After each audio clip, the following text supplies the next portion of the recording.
नमस्कार। यह तंत्र मंत्र केंद्र में मैं आप सबका हार्दिक स्वागत एवं अभिनंदन करता हूं। मेरे प्रिय भाई बहनों, यूट्यूब पर पहली बार आज एक भैरवी का ऐसा महामंत्र मैं आपको बताऊंगा साधना के साथ। देखिएगा वीडियो अंत तक।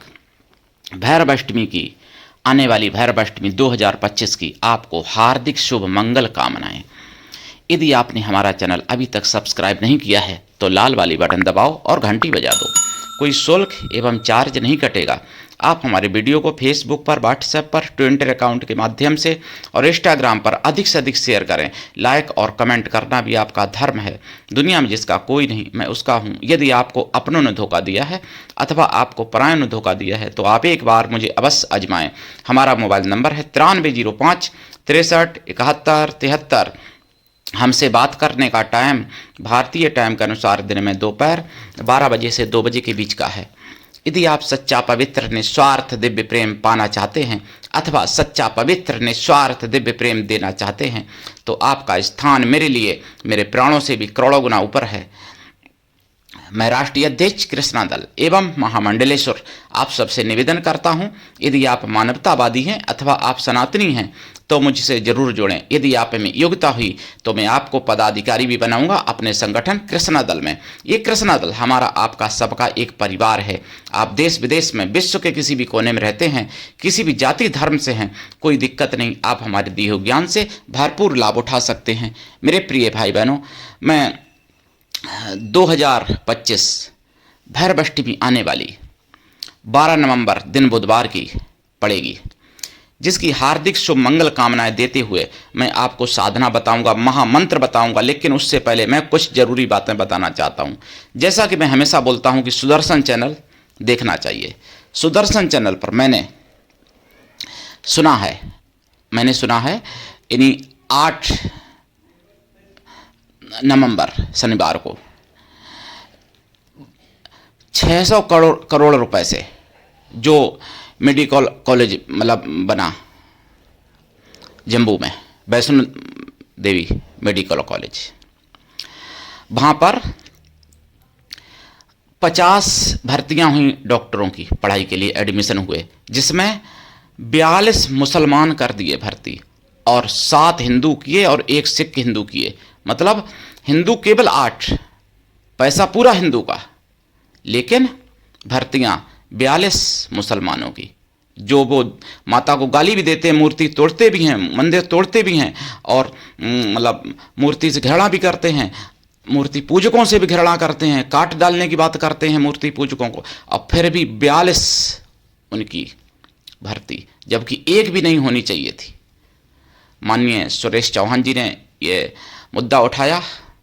मैं उनको नमन करता हूं और मैं उनके लिए हमेशा कोई ना कोई अनुष्ठान किया करता हूं ताकि उनकी रक्षा हो और उनका ये चैनल आगे बढ़े। मैं तो अपने आश्रम पर भी लिखा पाऊंगा भविष्य में कि देश का, दुनिया का सच्चा और अच्छा खबरें बताने वाला सच्ची सुदर्शन चैनल देखें। अपने आश्रम पर लिखवाऊंगा। मेरी व्यक्तिगत माननीय डॉक्टर सुरेश चौहान जी से कोई परिचय अभी तक नहीं है, लेकिन जो राष्ट्र के साथ खड़े हैं मैं उनके साथ हमेशा हूं। अच्छा, फिर मैंने 9 नवंबर दिन रविवार को मैंने सुना है, उसमें बिंदास बोल में माननीय डॉक्टर सुरेश चौहान जी ने 9 मुद्दे दिखाए थे, जिसमें पहला मुद्दा दिखाया उन्होंने कि जो हमारे पूज्य धीरेन्द्र शास्त्री जी हिंदू राष्ट्र बनाने की कोशिश कर रहे हैं, तो एक जिहादी रसीदी मौलाना कहता है कि मैं मुस्लिम राष्ट्र मांगूंगा। अरे भाई, तुम मुस्लिम राष्ट्र क्यों मांगेगा? पाकिस्तान ले लिया, वो क्या तेरे बाप का था? बांग्लादेश ले लिया, वो क्या तेरे बाप का था? अफगानिस्तान ले लिया, मालदीव ले लिए, कितने ले लिए और कितना लेगा? अब मैं क्या बताऊं, मुस्लिम राष्ट्र मांगेगा? तो ये मुद्दा उन्होंने दिखाया है माननीय सुरेश चौहान जी ने, पहला मुद्दा। दूसरा मुद्दा दिखाया उन्होंने, गुजरात में 3 आतंकवादी पकड़े गए, जिसमें एक आतंकवादी डॉक्टर पकड़ा गया। वहां डॉक्टर बना के भेजो, 42 जो भर्ती किए डॉक्टर आतंकवादी से जुड़े पकड़े जा रहे हैं। वहां पर पकड़ा गया डॉक्टर, और राइजीन नाम का एक केमिकल उसके साथ में पकड़ा गया, जो साइनाइट से भी ज़्यादा कई गुना ज़्यादा घातक होता है। मैं तो पहली बार नाम सुना राइजिन केमिकल का। फिर हथियार भी पकड़े गए उसके साथ में, ये नहीं कि केवल केमिकल पकड़ा गया, कब्रिस्तान से हथियार लेते हुए पकड़े गए। तीनों मुसलमान थे। कहते ना मजहब नहीं होता कोई आतंकवाद का, वो तीनों मुसलमान क्यों थे? अच्छा, ये दूसरा मुद्दा दिखाया उन्होंने रविवार को, दिन रविवार 9 नवंबर 2025, दूसरा मुद्दा। तीसरा मुद्दा सहारनपुर से दिखाया उन्होंने। सहारनपुर में भी कश्मीरी डॉक्टर पकड़ा गया, वो भी मुसलमान था, आतंकवादियों से जुड़ा था, और उसके मतलब हथियार भी पकड़े गए, वहाँ पे बहुत कुछ हुआ, गिरफ्तार हो गया, वो भी पकड़ा गया सहारनपुर से, कश्मीरी डॉक्टर। ये दिखाया माननीय डॉक्टर सुरेश चौहान जी ने। तीसरा मुद्दा, वो भी मुसलमान था और उसके जो सहयोगी हैं वो भी सब मुसलमान थे। सहारनपुर में, उत्तर प्रदेश में, जहाँ डबल इंजन की सरकार है। डबल इंजन की तो खैर गुजरात में भी है। तो ये उन्होंने दिखाया, यानी, और मैं आपको बता दूं, बल्कि मैं थोड़ा सा दिमाग से उतर गया, तो उन्होंने महाराष्ट्र का भी मुद्दा दिखाया। महाराष्ट्र में रामायण दिखाने पर एक मोहतरमा ने ऐतराज जताया, कहा कि संविधान दिखाओ। ये मुद्दा भी दिखाया माननीय सुरेश चौहान जी ने। ये 4 मुद्दे हो गए सुरेश चौहान जी के। 5वां मुद्दा उन्होंने दिखाया है बिंदास बोल में। 5वां मुद्दा जो है वो प्रतापगढ़ से, उत्तर प्रदेश के प्रतापगढ़, जहां एक अंजलि नाम की किन्नर ने बताया कि नरगिस नाम की किन्नर जो है वो उनको मतलब दबाव बना रही है इस्लाम कबूल करने के लिए। आप पूरा बिंदास बोल देख लेना 8 और 9 नवंबर 2025 का, आपकी आंखें खुली की खुली रह जाएंगी, दिमाग खुल जाएगा। तो ये 5वां मुद्दा दिखाया। उन्होंने बताया एक मुसलमान किन्नर ऐसा है उनकी टोली में, नरगिस की, जो HIV बांट रहा है लोगों को संपर्क कर करके, ये भी बताया है। ये 5वां मुद्दा था प्रतापगढ़ का। 6वां मुद्दा उन्होंने दिखाया है बंगाल का, वही ताड़ुका जहां बैठी है, जहां 4 साल की एक हिंदू मासूम बच्ची के साथ दुष्कर्म किया गया और लिपापोती कर दी गई। बच्ची को 1 घंटे में छुट्टी दे दी गई। मतलब विस्तार से मैं नहीं बता रहा हूँ, शॉर्ट में बता रहा हूँ। जहाँ नाम उसका नहीं खोला गया क्योंकि करने वाला मुस्लिम है और पीड़िता हिंदू है, किसी हिंदू को ही फंसा दिया जाएगा वहाँ भी। तो ये 6वां मुद्दा दिखाया उन्होंने। और 7वां मुद्दा उत्तर प्रदेश सीतापुर से दिखाया है। वहाँ भी 15 साल की एक हिंदू बच्ची, जब जिहादी कई बार असफल हुआ, उसका बलात्कार नहीं कर पाया तो उसको जान से मार दिया। उसके पिता नहीं थे, बेचारी नाबालिग बच्ची थी 15 साल की, उसको मार दिया फांसी लगा के। घर में चोट के निशान भी थे। ये भी दिखाया उन्होंने। 7वां मुद्दा मेरे प्रिय भाई बहनों। और 8वां मुद्दा भी दिखाया, जो एक मतलब रेप जिसके साथ किया गया था, और जब सुदर्शन ने आवाज़ उठाई उनके पक्ष में, तभी बेचारी बहन को न्याय मिला और बाद में घर वापसी भी हुई उस हिंदू बहन की। ये 8 मुद्दे। और 9वां मुद्दा भी दिखाया। 9वां मुद्दा भी दिखाया माननीय सुरेश चौहान जी ने। इस तरीके से उन्होंने 9 मुद्दे दिखाए हैं। और सुरेश चौहान जी का ही एक चैनल अकेला है जो पूरे विश्व में इकलौता है जो सच्ची और अच्छी बात कहता है टीवी चैनलों में। ये मैं दावे के साथ कह सकता हूँ। मैंने बहुत से चैनल देखे हैं, चाहे मैं नाम क्या लूँ, यहाँ पर लाखों चैनल हैं। तो मेरे प्रिय भाई बहनों, इसलिए आपको सच्ची और अच्छी खबरें जानने के लिए सुदर्शन देखना चाहिए। सुदर्शन पर उस दिन 9 मुद्दे तो बिंदास बोल में थे, और उसके अलावा खबरों में भी लगभग 8-9 मुद्दे थे। यानी इस तरीके से संगगाथा भी थी देखने लायक, परिवार की तरह, परिवार में सबको। तो करीब 17-18 मुद्दे उसमें थे लगभग, और सब ऐसे ही मुद्दे थे जिसमें पीड़ित हिंदू और पीड़ा देने वाला जिहादी, कोई जिहादन या कोई जिहादी। मेरे प्रिय भाई बहनों, ये सब आप कब समझोगे, कब जागोगे? बड़ी बड़ी टीवी की आप बात करते हो, सुदर्शन चैनल के बराबर कोई चैनल नहीं मैं समझता। मैं व्यक्तिगत माननीय सुरेश चौहान जी को, डॉक्टर साहब को मैं कभी नहीं जानता हूं। जब कभी डॉक्टर सुरेश चौहान जी से मेरी मुलाकात होगी तो मैं अपना सौभाग्य समझूंगा।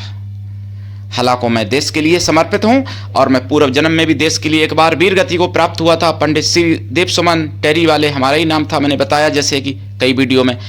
मैं वही हूं, पंडित श्री देव सुमन टेरी वाले, जो जीवनी झूठी आज भी लिखी है कि हैजा हो गया था और मर गए थे, जबकि 60 लोगों ने जेल के अंदर बांध के मारा था अंग्रेजों ने।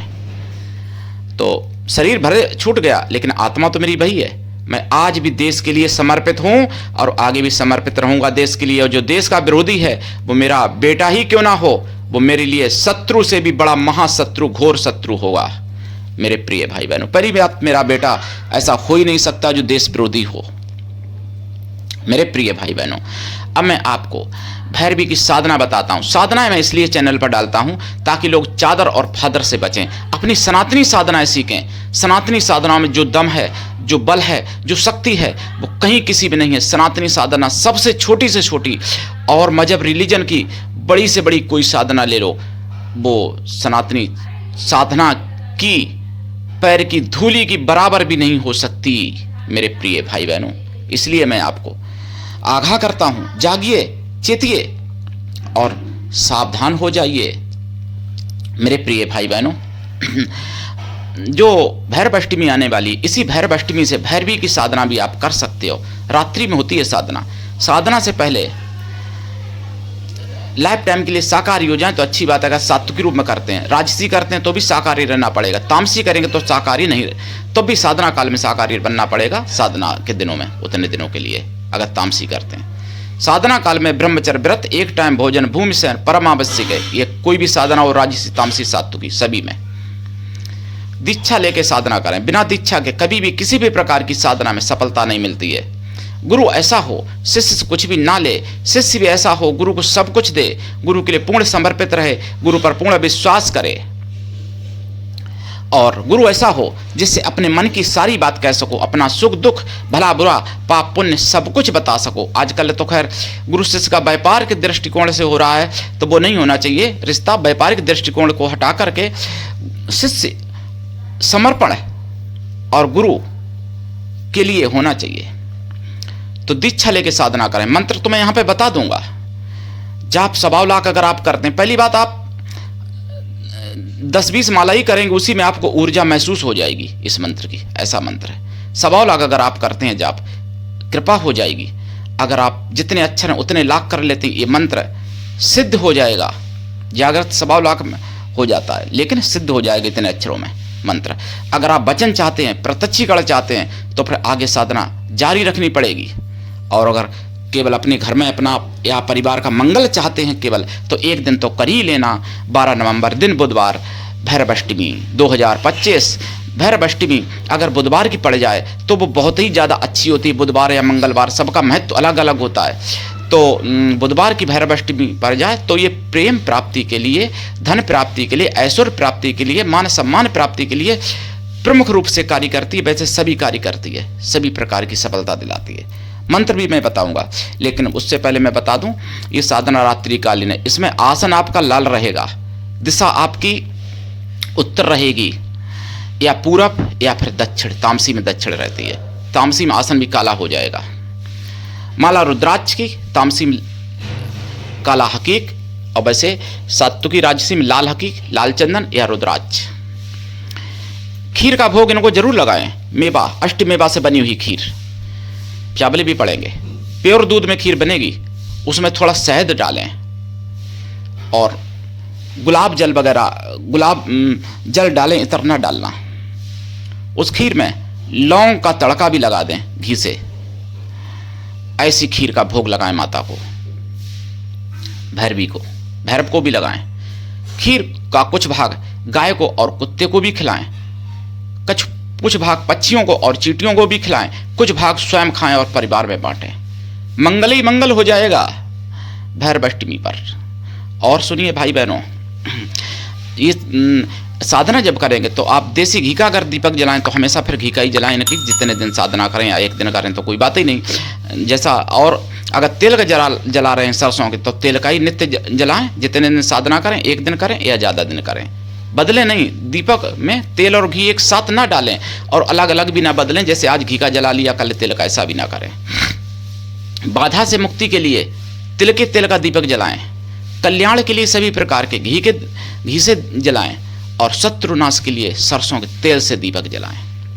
माता का भैरवी माता की साधना ये अद्भुत है।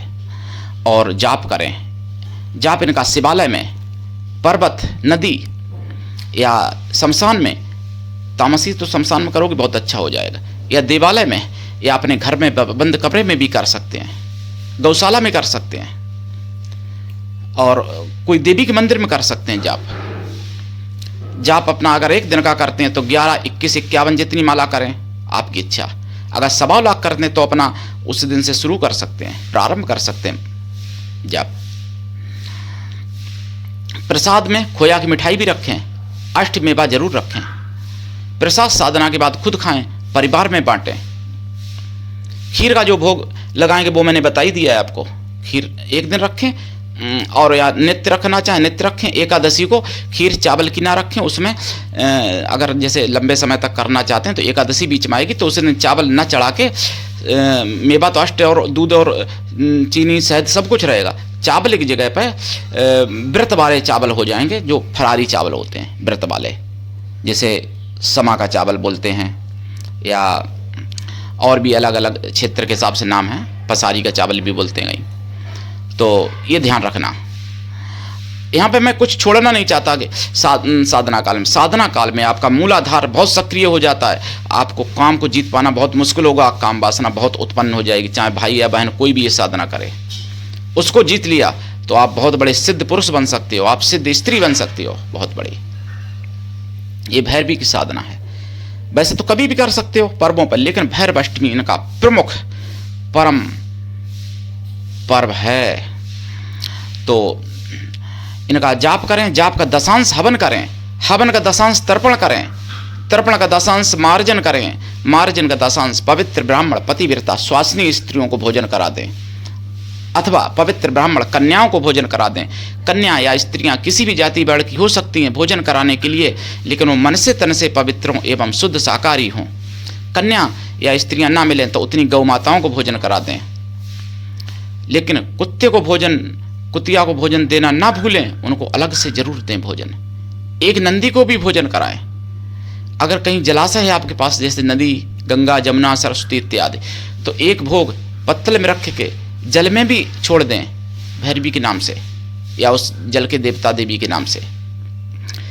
कौवा चिड़ियों को जरूर खिलाएं, चींटियों को खिलाएं उस दिन भोजन, जिस दिन आप इनका भोजन करा रहे हो। और साधना करें, मंत्र में बता रहा हूं, चिंता मत करो। ओम भ्राम भीम भ्रौम भ्रैम भ्रौम भ्रम भैरवी होम फट स्वाहा।